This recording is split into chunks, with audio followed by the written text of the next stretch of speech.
Nestled along the banks of the Brazos River stands a 9-foot bronze sculpture of hometown hero Doris Miller.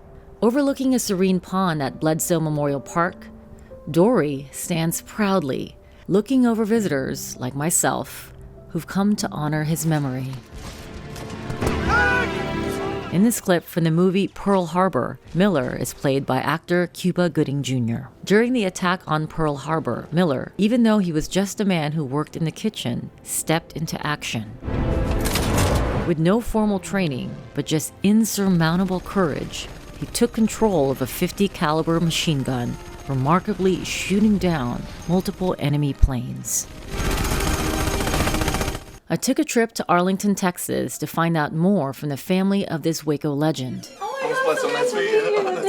And I was greeted by members of the Miller clan, including Thomas Bledsoe, who proudly shares the story of his great uncle. I don't know if he understood the national impact at the time of that, but I definitely know he understood that he accomplished something and broke a barrier that was there. One of those barriers was segregation in the U.S. Navy. It was very limited on what he was able to do, but it provided him an opportunity to be able to do those things in which, unfortunately, was not afforded to Black Americans at that time. Even though Miller was a powerfully built, 6'3", 200-pound courageous young man when he joined the Navy in 1939, he was only given the position of mess attendant, 3rd class. One of the few jobs open to Black sailors. Do you think he felt that injustice? Without a doubt, he felt that. But he didn't let it stop him, right? He did not let it stop him. To be able to kick into a moment of saying, how can I help my brothers? Because his mind was on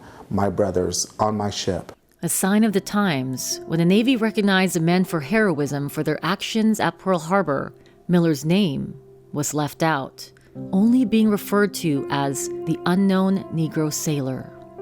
After pressure was applied by activist groups like the NAACP, he was awarded the Navy Cross on May 27, 1942, where they actually say his name, Doris Miller. But his mission did not stop there. In 1943, Miller became the face for the recruitment of Black Americans in the Navy. He even toured around the country as a spokesperson on behalf of the war effort. Being seen outside of a mess hall and cook, and to be recognized on a national stage, he took that with great honor and pride.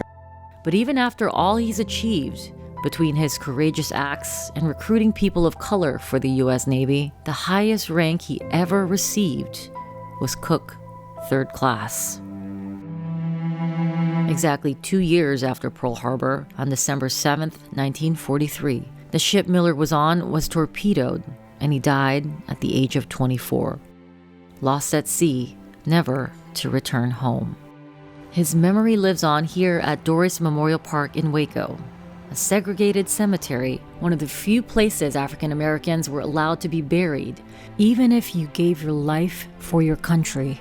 A biting irony as they fought against Hitler, the world's most notorious white supremacist. Many of the Miller family, hearing those stories, we hold it with pride, but then to also see the significance of what it is to be an American, and most importantly, a patriot in our country today. So here he is, a local hero, but represents so much more than that. A man who fought for people of all colors, understanding the principles of our country, despite he himself never getting to reap the fruits of the American dream. And in a remarkable acknowledgement of what he stands for, a U.S. aircraft carrier will be named after Doris Miller. It's the first time in history this massive and powerful vessel will be named after an African American.